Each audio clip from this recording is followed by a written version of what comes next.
সৌমের আবিধানিক অর্থ আলিমতিনা, বিরত থাকা। সৌমের আরেকটা আবিধানিক অর্থ হলো কথা বলা থেকে বিরত থাকা। এইটা আমাদের দেশে যদি আইন করা যাইত, রমজানে কথা না বলা, খুব ভালো হইত। এমনি রোজা রাখে না খায়া, কিন্তু জিব্বা বন্ধ রাখে না। মানে জিব্বাকে খানা থেকে বন্ধ রাখলেও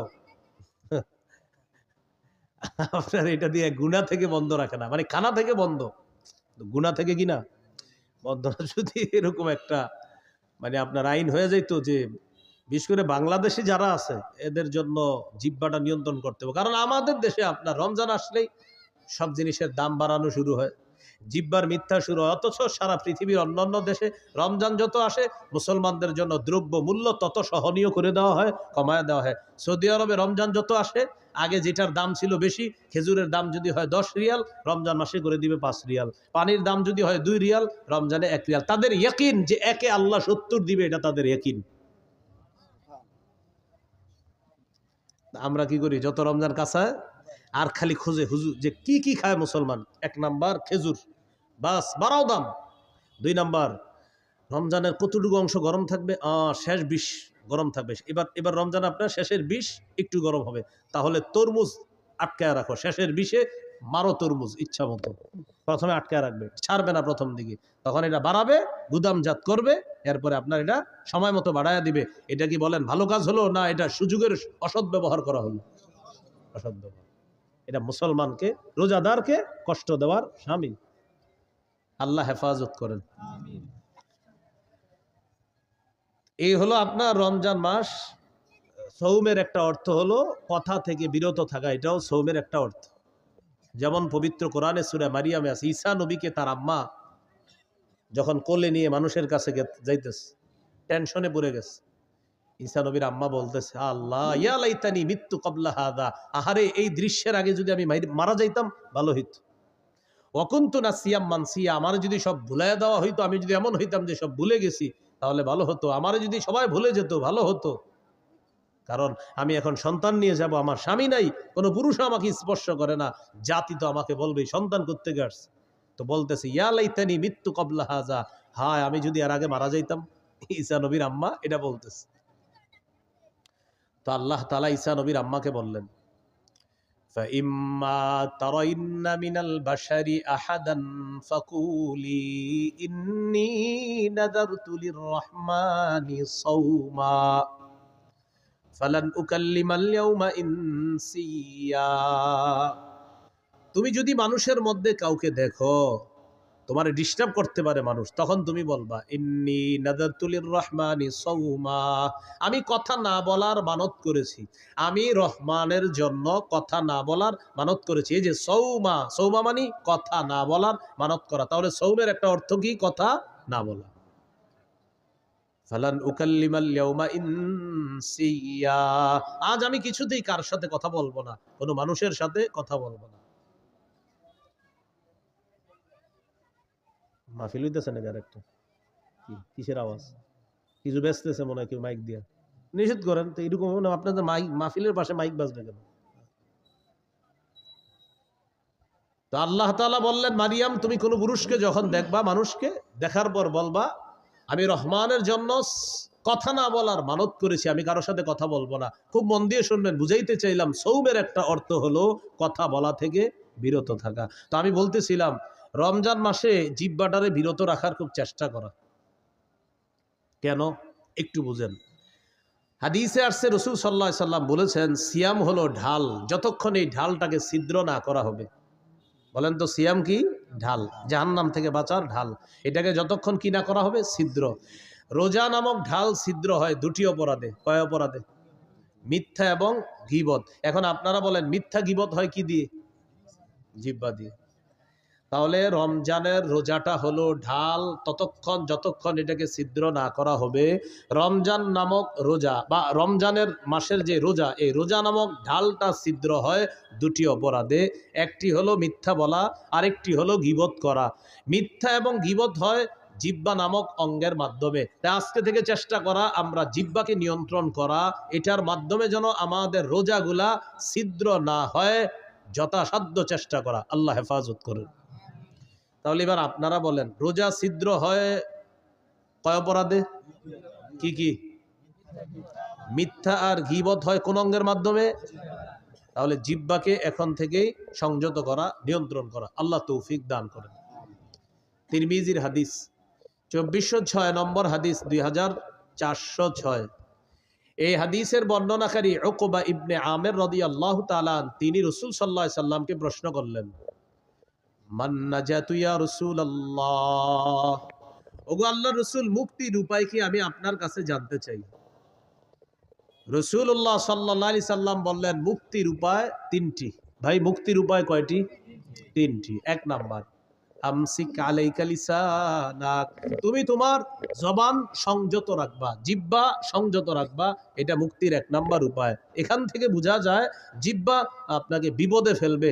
নবী বললেন মুক্তির এক নাম্বার উপায় জবান নিয়ন্ত্রণ করবা। দুই নাম্বার, ওয়ালিয়াসাকা বাইতুকা, তোমার ঘর যেন তোমার জন্য প্রশস্ত হয়। এটার উদ্দেশ্য হলো আপনি কাজ শেষ করে তাড়াতাড়ি বাসায় চলে যাবেন। 6টা বাজে বাসায় যাওয়ার কথা, আপনি রাত 10টা 11টা বাজছে এখনো বাসায় যান না। স্ত্রী ফোন দিয়েছে, কি ব্যাপার, 6টায় বাসায় আসার কথা, সর্বোচ্চ 6:30 7টা বাজতে পারে, আপনি এখনো আসেন নাই কেন? বন্ধুদের সাথে আছি। না, বন্ধুদের সাথে থাকা যাবে না। আপনার কাজ শেষ, বাসা, বাসা থেকে বের হয়েছেন কাজ, হয়তো কাজে নয়তো বাসা, নয়তো বাসা নয়তো কাজে, অন্য কোথাও থাকবেন না। নবী বলেন মুক্তির 2 নম্বর উপায় বাসায় থাকো। কেন? কারণ বাহিরে যেই গুনাহগুলো আপনি করবেন, আপনার স্ত্রী, সন্তান, মা বাবার সামনে সেগুলা মন চাইলেও করতে পারবেন না। তাই নবী বললেন মুক্তির 2 নম্বর উপায় বাসায় থাকো। ওয়ালিয়াসাকা বাইতুকা, ঘর যেন তোমার জন্য প্রশস্ত হয়। তাহলে কি শিখলাম? আড্ডাবাজি করা যাবে না। 3 নাম্বার, ওয়াবকি আলা খাতিআতিক, তুমি তোমার গুনাহের জন্য কান্নাকাটি করো। তুমি তোমার গুনাহের জন্য কান্নাকাটি করো। তাহলে এখানে মুক্তির 3টা উপায়। 1 নাম্বার, জিহ্বা সংযত রাখা, জবান সংযত করা। বলেন তো, রোজা নামক ঢাল ছিদ্র হয় কয় অপরাধে? কি কি? মিথ্যা গীবত হয় কি দিয়ে? নবী মুক্তির উপায় বলছে কয়টা? এর মধ্যে 1 নাম্বার কি নিয়ন্ত্রণ করা? জিহ্বা। তিরমিজির হাদিস 2407 নম্বর হাদিস, 2407। এই হাদিসের মধ্যে আসছে, ক্বালা রাসূলুল্লাহ সাল্লাল্লাহু আলাইহি ওয়াসাল্লাম, ইযা আসবাহা ইবনু আদামা ফাইন্নাল আ'যাআ কুল্লাহা তুকাফফিরুল লিসান, ইত্তাকিল্লাহা ফীনা ফাইন্নামা নাহনু বিকা ফাইন ইসতাকামতা ইসতাকামনা ওয়া ইন ওয়াজাজতা ইওয়াজাজনা। আদম সন্তান যখন সকালে ঘুম থেকে ওঠে, আমরা যখন আগামীকাল সকালে ঘুম থেকে উঠব, আমার আপনার সমস্ত অঙ্গ প্রত্যঙ্গগুলা জিহ্বাকে ডাক দেয়। কাকে? জিহ্বাকে ডেকে বলে, ইত্তাকিল্লাহা ফীনা, ও জিহ্বা, আমাদের ব্যাপারে আল্লাহকে ভয় করো। পা জিহ্বাকে ডাক দেয়, হাত জিহ্বাকে ডাক দেয়, নাক জিহ্বাকে ডাক দেয়, চোখ জিহ্বাকে ডাক দেয়, কান জিহ্বাকে ডেকে বলে, ও জিহ্বা, আমাদের ব্যাপারে আল্লাহকে ভয় করো। ফাইন্নামা নাহনু বিকা, কারণ আমরা তোমার মাধ্যমে নিয়ন্ত্রিত। জিহ্বাকে বলে সবাই। ফাইন ইসতাকামতা ইসতাকামনা, জিহ্বা তুমি যদি সোজা থাকো আমরাও সোজা থাকবো, ঠিক থাকবো। ওয়া ইন ইওয়াজাজতা ইওয়াজাজনা, জিহ্বা তুমি যদি বাঁকা হয়ে যাও আমরাও বাঁকা হয়ে যাব। তাহলে বলেন তো, রোজা নামক ঢাল ছিদ্র হয় কয় অপরাধে? কি কি? মিথ্যা গীবত হয় কোন অঙ্গ দিয়ে? জিহ্বা দিয়ে। সমস্ত অঙ্গ প্রত্যঙ্গ কাকে বস মানে? জিহ্বা। জিহ্বা বস সবার, এজন্য এটা নিয়ন্ত্রণ করেন না। তিরমিজির হাদিস 2408 নম্বর হাদিস, ক্বালা রাসূলুল্লাহ সাল্লাল্লাহু আলাইহি ওয়াসাল্লাম, মান ইয়াতাকাফফালু লি মা বাইনা লাহইয়াইহি ওয়া মা বাইনা রিজলাইহি আতাকাফফালু লাহু বিল জান্নাহ। রাসূলুল্লাহ সাল্লাল্লাহু আলাইহি সাল্লাম বলেন, আমার কোন উম্মত যদি 2টি অঙ্গের নিশ্চয়তা আমাকে দিতে পারে যে সে জিহ্বা দিয়ে গুনাহ করে না আর লজ্জাস্থান দিয়ে গুনাহ করে না, 2 চোয়ালের মাঝের অঙ্গ তথা জিহ্বা, 2 রানের মাঝের অঙ্গ তথা লজ্জাস্থান, এই 2টি অঙ্গ দিয়ে সে গুনাহ না করার নিশ্চয়তা যদি আমাকে দিতে পারে, আমি নবী তাকে জান্নাতে নেওয়ার জিম্মাদার হয়ে যাব। তিরমিজির হাদিস 2409, 2409। ক্বালা রাসূলুল্লাহ সাল্লাল্লাহু আলাইহি ওয়াসাল্লাম, মান ওয়াকাহুল্লাহু শাররা মা বাইনা লাহইয়াইহি ওয়া মা বাইনা রিজলাইহি দাখালাল জান্নাহ। রাসূলুল্লাহ সাল্লাল্লাহু আলাইহি ওয়াসাল্লাম বলেন, আল্লাহ তাআলা যদি কোনো ব্যক্তিকে জিহ্বা এবং লজ্জাস্থানের গুনাহ থেকে হেফাজত করে, অনিষ্টতা থেকে হেফাজত করে, আল্লাহ তাআলা যদি আমাকে আপনাকে জিহ্বা এবং লজ্জাস্থানের অনিষ্টতা থেকে হেফাজত করে, বাঁচায়, নবী বলেন সে মরবে, দাখালাল জান্নাহ, জান্নাতে প্রবেশ করবে। আল্লাহর কাছে বলে, আল্লাহ জিহ্বার অপরাধ থেকে বাঁচান, লজ্জাস্থানের অপরাধ থেকে আমাকে বাঁচান। বলেন আমিন। তিরমিজির হাদিস, 2410 নম্বর হাদিস। এই হাদিসের বর্ণনাকারী সুফিয়ান রাদিয়াল্লাহু তাআলা তিনি রাসূলুল্লাহ সাল্লাল্লাহু আলাইহি ওয়াসাল্লামকে বললেন, হাদ্দিসনি বিআমরিন আ'তাসিমু বিহি ইয়া রাসূলুল্লাহ, হুজুর আমাকে এমন কিছু বলেন যেটা আমি মজবুত ভাবে আঁকড়ে ধরবো, এমন কিছু আমাকে বলেন। ফাকালা রাসূলুল্লাহ সাল্লাল্লাহু আলাইহি ওয়াসাল্লাম, কুর রাব্বিয়াল্লাহ সুম্মা ইসতাকিম, তুমি বলো আমার রব আল্লাহ, এটার উপর অটল থাকবা। বলেন রব্বি আল্লাহ, বলেন আবার রব্বি আল্লাহ, আল্লাহ আমার রব বা আমার রব আল্লাহ। নবীজি বললেন তুমি এই কথাটা বেশি বেশি বলবা আর এটার উপর অটল থাকবা যে আমার রব আল্লাহ, আমার রব আল্লাহ, রব্বি আল্লাহ, আমার রব আল্লাহ। এর মানে হলো লা ইলাহা ইল্লাল্লাহ, আরো যত কিছু আছে এগুলা বেশি বেশি বলা, মানে আপনি স্বীকৃতি দেওয়া আমার রব আল্লাহ, এই কথার উপর অটল থাকা। এবার সাহাবী গুরুত্বপূর্ণ একটা প্রশ্ন করলেন রাসূল সাল্লাল্লাহু আলাইহি সাল্লামকে, মা আখওয়াফু মা তাখাফু আলাইয়া ইয়া রাসূলুল্লাহ, হুজুর আমার জন্য সবচেয়ে বিপজ্জনক আপনি কি মনে করেন? নবীজিকে প্রশ্ন করলেন, ইয়া রাসূলুল্লাহ আমার জন্য সবচেয়ে বিপজ্জনক বিষয় কোনটি আপনি মনে করেন, আপনার কাছে জানতে চাই। ফাখাযা বিলিসানি নাফসিহি, নবী নিজের জিহ্বা মুবারক ধরে বললেন, হাযা, এটা, হাযা, এটা। নবী নিজের জিহ্বা ধরে বললেন, এটা, এটা তোমার জন্য সবচেয়ে বিপজ্জনক মনে করি। কেমন যেন আমাকে আপনাকে সকলকে এটা দ্বারা আল্লাহ রাসূল হুঁশিয়ার বাণী দিচ্ছেন। এক সাহাবীকে নবীজি বলতেছেন তোমার জন্য সবচেয়ে বিপজ্জনক মনে করি, নিজের জিহ্বা দেখায় বলতেছে হাযা, এটা, এটা, এটা। শুধু কি সাহাবীকে বলেছেন না আমাদের সকলকে? সকলকে, এটা, এটা সবচেয়ে বিপজ্জনক। তাহলে মূল কথায় চলে আসি, রোজা ছিদ্র হয় কয় অপরাধে? কি কি? মিথ্যা গীবত হয় কোন অঙ্গ দিয়ে? জিহ্বা। সবচেয়ে বিপজ্জনক অঙ্গের নাম কি? সমস্ত অঙ্গ প্রত্যঙ্গের বসের নাম কি? জিহ্বা। সবাই সকালবেলা কারে ডাকতে থাকে? জিহ্বা। তাহলে এটা বেশিরভাগ মানুষকে জাহান্নামে নিবে, আল্লাহ হেফাজত করেন। তিরমিজির হাদিস 2616 নম্বর হাদিস, 2616 হাদিসের বর্ণনাকারী মুআয ইবনে জাবাল রাদিয়াল্লাহু তাআলা তিনি বলেন, কুনতু মা রাসূলিল্লাহি সাল্লাল্লাহু আলাইহি ওয়াসাল্লাম ফি সাফারিন, আমি রাসূলুল্লাহ সাল্লাল্লাহু আলাইহি সাল্লামের সাথে এক সফরে ছিলাম। ফাসবাহতু ইয়াওমান করিবাম মিনহু ওয়া নাহনু নাসীর, ফাসবাহতু করিবাম মিনহু ওয়া নাহনু নাসীর। নবীর সাথে এক সফরে ছিলাম। সফরে চলতে চলতে একদিন সকালবেলা নবীর কাছাকাছি পৌঁছে গেলাম। বুঝছেন তো সফরটা, মানে ওই যুগের সফর কেমন হতো? কেউ হেঁটে, কেউ ঘোড়ায়, তো এইভাবে লম্বা বাহিনী। তো সাহাবী বলেন ওই সফরের মধ্যে আমিও ছিলাম। আমি একদিন নবীর কাছাকাছি চলে গেলাম সকালবেলা। সকালবেলা নবীর কাছাকাছি যাওয়ার পর আমি নবীজিকে গুরুত্বপূর্ণ একটা বিষয়ে জানতে চাইলাম। তাহলে এই বিষয়গুলো আমাদের গুরুত্ব সহকারে জানতে হবে। হ্যাঁ, সবাই খুব মন দেন। সাহাবী বললেন, আখবিরনি বিআমালিন ইউদখিলুনিল জান্নাহ ওয়া ইউবাঈদুনি মিনান নার, হুজুর আমার এমন কিছু আমল বলেন যে আমলটা আমাকে জান্নাতে প্রবেশ করাবে, জাহান্নাম থেকে আমাকে দূরে রাখবে, এমন কিছু আমাকে বলেন। ফাকালা রাসূলুল্লাহ সাল্লাল্লাহু আলাইহি ওয়াসাল্লাম, নবীজি বললেন, তা'বুদুল্লাহ লা তুশরিকু বিহি শাইআ। রাসূলুল্লাহ সাল্লাল্লাহু আলাইহি সাল্লাম বললেন, তুমি আল্লাহর ইবাদত করবা, আল্লাহর সাথে শিরিক করবা না। ওয়া তুকিমুস সালাহ, তুমি নামাজ কায়েম করবা। ওয়া তুতিজ যাকাহ, তুমি যাকাত আদায় করবা। ওয়া তাহুজ্জুল বাইতা, তুমি হজ করবা। ওয়া তাসুমু রমাদান, তুমি রমজানে রোজা রাখবা। এখন বলেন তো ইসলামের মৌলিক বিধানগুলো চলে আসছে না কথার মধ্যে? রাসূলুল্লাহ সাল্লাল্লাহু আলাইহি সাল্লাম বললেন, আলা আদুল্লুকা আলা আবওয়াবিল খাইর। আচ্ছা, আমি কি তোমাকে কল্যাণের দরজাসমূহের কথা বলবো না? এবার নবীজি বললেন, কল্যাণের অনেকগুলা দরজা, এর মধ্যে উল্লেখযোগ্য দরজা হলো 3টি। কল্যাণের উল্লেখযোগ্য দরজা কয়টি? 1 নাম্বার সওমু জুন্নাহ, 1 নাম্বার কল্যাণের দরজা হলো সিয়াম, রোজা রাখা। 2 নাম্বার সাদাকাতু তুতফিউল খাতিআতা কামা ইউতফিউল মাউন নার। 2 নাম্বার কল্যাণের দরজা হলো সদকা করা।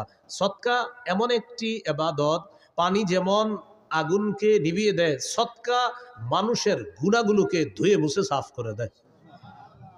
তুতফিউ নিভিয়ে দেয়, সদকা গুনাহকে মিটিয়ে দেয়, নিভিয়ে দেয়। পানি যেমন আগুনকে নিভিয়ে দেয়, তো সদকা গুনাহকে এমন ভাবে মিটিয়ে দেয়, বিলীন করে দেয়, পানি যেমন আগুনকে বিলীন করে দেয়, মিটিয়ে দেয়।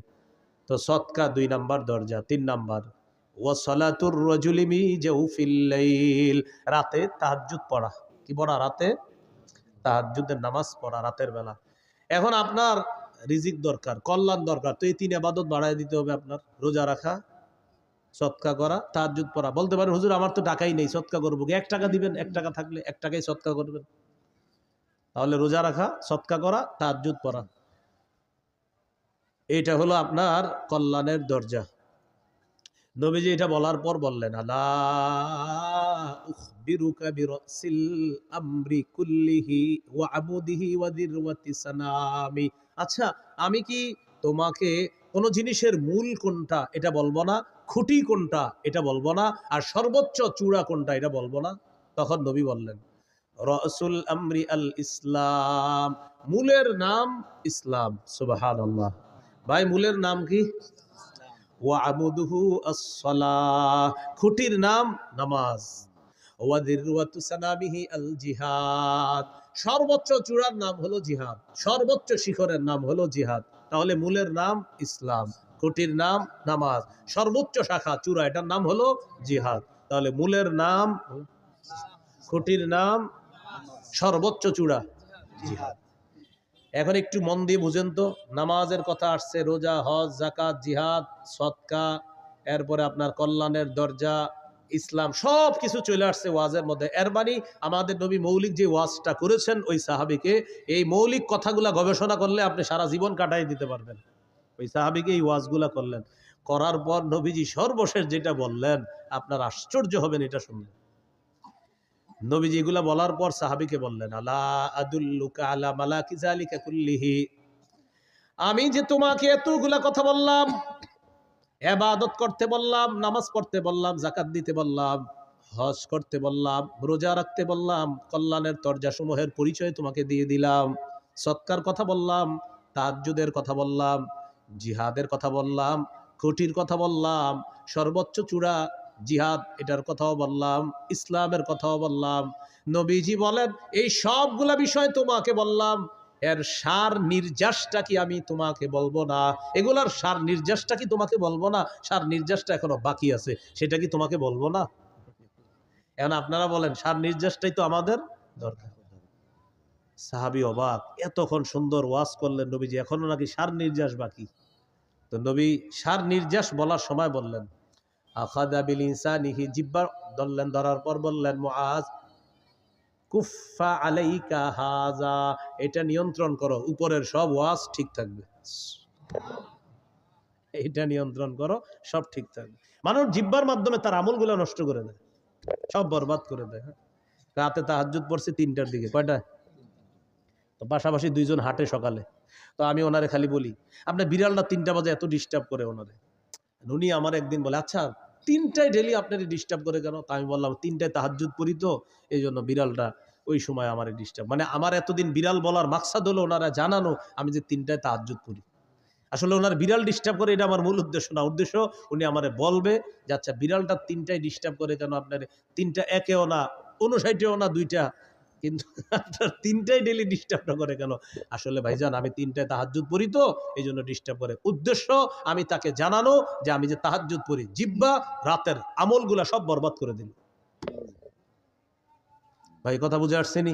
তো নবীজি বললেন সব ঠিক থাকবে, এইটা ঠিক রাখো, এটা সাহাবী প্রশ্ন করলেন, ইন্না লামুআখাযুনা বিমা নাতাকাল্লামু বিহি ইয়া রাসূলুল্লাহ। ইয়া রাসূলুল্লাহ, জিহ্বার অপরাধেও কি আমাদেরকে পাকড়াও করা হবে, ধরা হবে? আপনার কাছে জানতে চাই। নবীজি বললেন, হাল ইয়াকুব্বুন নাসা ফিন-নারি আলা ওয়ুজুহিহিম আও আলা মানাখিরিহিম ইল্লা হাসাইদু আলসিনাতিহিম। বেশিরভাগ মানুষের মাথাটা নিচের দিকে, পাগুলা উপরের দিকে দিয়ে জাহান্নামে সাকে নিক্ষেপ করা হবে শুধু তার জিহ্বার কর্তৃত ফসলের কারণে, জিহ্বার অপরাধের কারণে তাকে জাহান্নামে নিক্ষেপ করা হবে, শুধুমাত্র জিহ্বার অপরাধে। তাহলে বলেন, বেশিরভাগ মানুষ জাহান্নামে যাবে কোন অঙ্গের অপরাধে? রোজা ছিদ্র হয় কয় অপরাধে? কি কি? মিথ্যা গীবত হয় কোন অঙ্গ দিয়ে? জিহ্বার কারণে বেশিরভাগ মানুষ কোথায় যাবে? নবী বললেন, জাহান্নাম থেকে বাঁচার ঢাল হলো রোজা।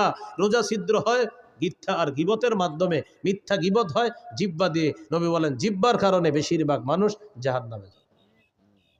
আল্লাহ আমাদেরকে হেফাজত করেন। তাহলে জিহ্বার গুনাহ থেকে বাঁচবো তো ইনশাআল্লাহ। এই হলো সৌমের আবিধানিক অর্থ। মনে আছে না? মনে নাই? সৌমের আবিধানিক অর্থ কি? বিরত থাকা। আর আরেকটা হলো বললাম, কথা বলা থেকে বিরত থাকাকেও সৌম বলা হয়। ছিদ্র হয়ে যাবে। পারিভাষিক অর্থ আল ইমসাক আনিল মুফাত্তিরাতিস সালাস ওয়া হিয়া আত-তাআম ওয়াশ-শারাব ওয়াল-জিমা। তিনটি জিনিস থেকে বিরত থাকার নাম মৌলিকভাবে সিয়াম। খানা পান করা, স্ত্রী সহবাস থেকে বিরত থাকা, এটার নাম হলো সিয়াম। এটা পারিভাষিক অর্থ। রমজানের রোজা যে ফরজ করা হয়েছে, 4টি ধাপে ফরজ করা হয়েছে। কয় ধাপে? বাস একটু যদি আপনারা মন দিয়ে শোনেন, আশা করি বিষয়গুলো ক্লিয়ার ভাবে বুঝে আসবে। একটু আমার সাথে বলেন। বলেন, অভ্যাস, আদেশ, ফরজ, তবে একটু ছাড়। বলেন। 4 নাম্বার ফরজ, কোনো ছাড় নাই। আবার 1 নাম্বার, বলেন 1 নম্বর অভ্যাস, 2 আদেশ, 3 ফরজ, তবে ধনীদের জন্য ছাড় ছিল। বলেন, ধনীদের জন্য। 4 নাম্বার, বলেন 4 নাম্বার, ধনী গরিব সবার উপর ফরজ, কোনো ছাড় নাই। এই 4টি ধাপে রমজানের রোজা ফরজ করা হয়েছে। 1 নাম্বার অভ্যাস। তিরমিজির হাদিস, 761 নম্বর হাদিস। আবু যর গিফারি রাদিয়াল্লাহু তাআলা আনহুকে রাসূলুল্লাহ সাল্লাল্লাহু আলাইহি সাল্লাম বলেন, আবু যর, ইযা সুমতা মিনাশ শাহরি সালাসাতা আইয়াম, তুমি যদি প্রত্যেক মাসে 3টি রোজা থাকতে চাও, ফাসুম সালাসা আশরাতা ওয়া আরবাআ আশরাতা ওয়া খামসা আশরাতা, তুমি যদি প্রতি মাসে 3টি রোজা রাখতে চাও তাহলে 13, 14, 15 রাখবা। যদি চাও তাহলে রাখবা। অভ্যাস, মন চাইলে রাখতে পারো। তাহলে প্রথমে নবী অভ্যাস করাইলেন সাহাবায়ে কেরামকে যে তুমি যদি 3টা রোজা রাখতেই চাওই মাসে, তাহলে 13, 14, 15 আরবি মাসের এই রোজাগুলা রাখবা। আর হাদিসে আসছে, মান সামা সালাসাতা আইয়ামিন মিন কুল্লি শাহরিন কানা কামান সামাদ দাহর, যে ব্যক্তি প্রতি আরবি মাসে 3টা রোজা রাখবে, এর মানে 3, 11, 33টা রোজা। প্রতি আরবি মাসে 3টা রোজা। মা বোনদেরকে এই কথাগুলো বললেন, তারা এই রোজাগুলো রাখতে খুব আগ্রহী। পুরুষরা হয়তো কাজ টাজ করে, অনেকে রাখে না। প্রতি আরবি মাসে 3টা রোজা যদি রাখে কেউ, তাহলে 3, 11 কয়টা হয়? 33টা। এই 3, 11, 33টা রোজা, প্রতি আরবি মাসে 3টা রোজা যদি কেউ রাখে, কানা কামান সামাদ দাহর, সে কেমন যেন সারা বছর রোজা রাখে। যদি এই অফারটা রমজান মাসের পরে শাওয়াল মাসেও আছে। রাসূলুল্লাহ সাল্লাল্লাহু আলাইহি সাল্লাম বলেন, মান সামা রমাদান, যে ব্যক্তি রমজানের পুরা রমজান রোজা রাখলো, সুম্মা আতবাহু সিত্তাম মিন শাওয়াল, এরপরে শাওয়ালের 6টা রোজা রাখবে, কানাকা সিয়ামিদ দাহরি কুল্লি, সে যেন সারা বছর রোজা রাখলো। তাহলে একটা হলো 11 মাস, 3, 11, 33টা, এটা একটা অফার আছে। আর একটা হলো শাওয়ালের 6টা রোজা, ওইটাও একটা অফার আছে।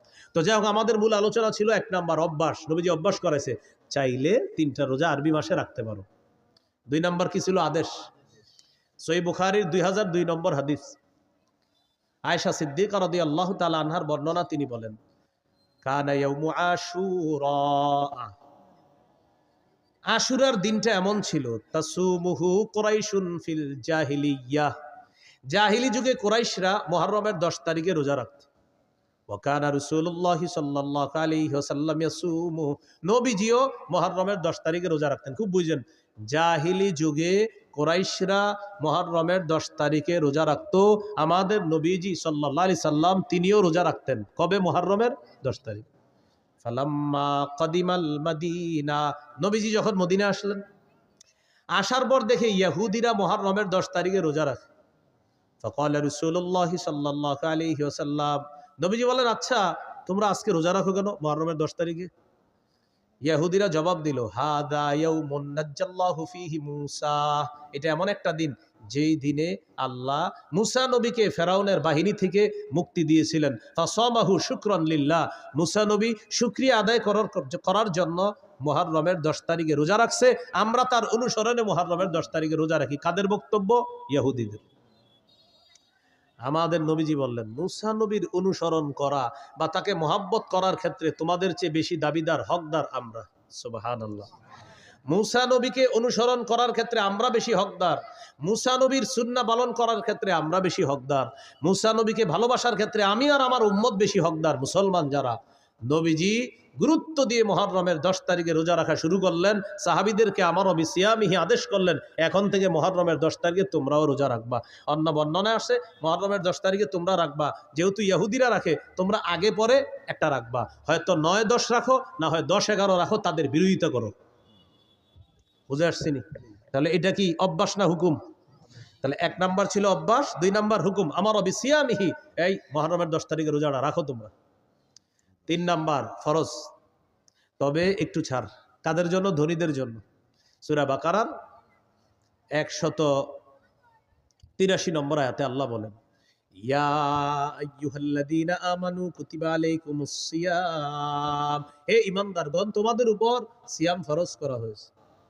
কামা কুতিবা আলাল্লাযীনা মিন ক্বাবলিকুম লাআল্লাকুম তাত্তাকুন, যেমনি ভাবে পূর্ববর্তীদের উপর সিয়াম ফরজ করা হয়েছে। তাহলে এবার সিয়াম ফরজ করা হয়ে গেল। তবে পরের আয়াতে আল্লাহ বলেন, ওয়া আলাল্লাযীনা ইউতীকুনাহু ফিদিয়াতুন তাআমু মিসকিন, সম্পদশালী মানুষের মধ্যে যাদের জন্য রোজা রাখতে কষ্ট হয়, সম্পদশালীদের মধ্যে যাদের জন্য রোজা রাখতে কি হয়? কষ্ট হয়, তারা চাইলে রোজা না রেখে ফিদিয়াতুন, একটা ফিদিয়া আদায় করে দিবে। তাআমু মিসকিন, অসহায় মিসকিনদেরকে একদিন খাওয়ায়া দিবে। তাহলে 3 নাম্বার ফরজ রোজা। তবে ধনী মানুষ যারা, তারা যদি রোজা রাখতে কষ্ট হয় তাহলে একটা রোজার বিনিময়ে একজন মিসকিনকে খাওয়ায়া দিবে ফিদিয়া হিসাবে। এটা ছিল 3 নাম্বার ফরজ, তবে একটু ছাড়। 4 নাম্বার, ফামান শাহিদা মিনকুমুশ শাহরা ফালইয়াসুমহু, শোনো আর ছাড় নাই, তোমাদের মধ্যে যারা রমজান মাস পাবা, সে ধনী হোক গরিব হোক, ওজোর ছাড়া আর রোজা ভাঙা যাবে না, সবার রোজা রাখতে হবে, সে ধনী হোক গরিব হোক। তাহলে ধনী হোক গরিব হোক, আগের বিধানটা এটার মাধ্যমে রহিত করে দেওয়া হয়েছে। ফামান শাহিদা মিনকুমুশ শাহরা, তোমাদের মধ্যে যারাই রমজান পাবা, ফালইয়াসুমহু, সেই রোজা রাখতে হবে, চাই ধনী হোক চাই গরিব হোক। এই হলো 4টি ধাপে আল্লাহ রোজা ফরজ করছে। তাহলে 3 নাম্বারটা একটু শিথিল ছিল, 4 নাম্বার আর কোনো শিথিল নেই, ফরজ। রোজা ফরজ হওয়ার পর 2 নাম্বার কি ছিল? ওলামা হযরত না অন্যরা বলবেন 2 নাম্বার কি ছিল? আদেশ। রমজানের রোজা ফরজ হওয়ার পর এই আদেশটা চলে গেল। হাদিসে আসে, তারাকা ইয়াউমা আশুরা ফালাম্মা ফুরিদ রমাদান, রমজানের রোজা যখন ফরজ হলো, নবীজি কি করলেন? তারাকা ইয়াউমা আশুরা, আশুরার দিনের রোজা যে গুরুত্ব দিয়ে রাখতেন, এই বিধানটা নবী শিথিল করে দিলেন। নবী এই বিধানটাকে আপনার শিথিল করে দিয়ে ঘোষণা করে দিলেন, ফামান শাআ সামা ওয়ামান শাআ তারাকা, শোনো, রমজানের রোজা যেহেতু ফরজ হয়ে গিয়েছে, এখন আর তোমরা আবশ্যক না মুহররমের 10 তারিখে রোজা রাখা, মন চাইলে রাখবা, মন না চাইলে রাখবা না, কারণ এখন রোজা ফরজ করা হয়েছে। বুঝে আসছিনি? তাহলে 1 নাম্বার অভ্যাস, 2 নাম্বার আদেশ। বলেন আদেশটা কি আর আছে? কিসের মাধ্যমে এটা রহিত? ফরজের মাধ্যমে। হ্যাঁ, 3 নাম্বার ফরজ, একটু শিথিল ছিল কাদের জন্য? ধনীদের জন্য। 4 নাম্বার কোনো শিথিলতা নাই, ধনী গরিব সবাই রাখতে হবে। তবে অসুস্থ অথবা সফরে থাকলে সেটা মাসালা ভিন্ন। ফামান কানা মিনকুম মারিদান, তোমাদের মধ্যে কেউ যদি অসুস্থ থাকে, আও আলা সাফার, অথবা সফরে থাকে, আর এই কারণে যদি সে রোজা রাখতে না পারে, ফাইদ্দাতুম মিন আইয়ামিন উখর, গনে গনে রেখে দিবে, পরে রোজাগুলা আদায় করে নিবে। এখানে একটা মাসালা, আমাদের মা বোনরা সহ অসুস্থতার কারণে যারাই রোজা রাখতে না পারে রমজান মাস, কথার কথা আমাদের কোনো বোন মা অসুস্থতার কারণে তিনি 4টি 5টি 6টি রোজা রাখতে পারে নাই, এখন তিনি রমজানের পরে কি মাস? আরবি শাওয়াল মাস, শাওয়ালের ফজিলতও চায়, আবার ভাঙতি রোজাগুলাও আদায় করবে। এখন অনেকে কি করে? ভাঙতি রোজা আদায় করতে গিয়ে শাওয়ালের নিয়ত করে ফেলে যে আমি আজকে ভাঙতি রোজা রাখতেছি, রমজানে যে 6টা রোজা আমার বাকি আছে, কথার কথা রমজানে ওনার 5টা রোজা ভাঙতি ছিল, তো উনি নিয়ত করছে আজকে আমি রোজা রাখতেছি, আমার রমজানে যে 5টা রোজা বাদ গেছে, এই আজকে প্রথম রোজা রাখলাম, আবার শাওয়ালের 6 রোজার 1 রোজার নিয়ত করলাম, হবে না। বলেন কি এটা হবে না? তাদাখুল হবে না, আলাদা রাখতে হবে। যদি অসুস্থতার কারণে কথার কথা আপনার 4টি রোজা রাখতে পারেন নাই, 5টি রোজা রাখতে পারেন নাই, এটা আলাদা রাখতে হবে। আর শাওয়ালের 6 রোজার ফজিলতের জন্য 6টা রোজা আলাদা রাখতে হবে। বুঝে আসছি নি? ফজিলতের জন্য আলাদা, ভাঙতি রোজা আলাদা।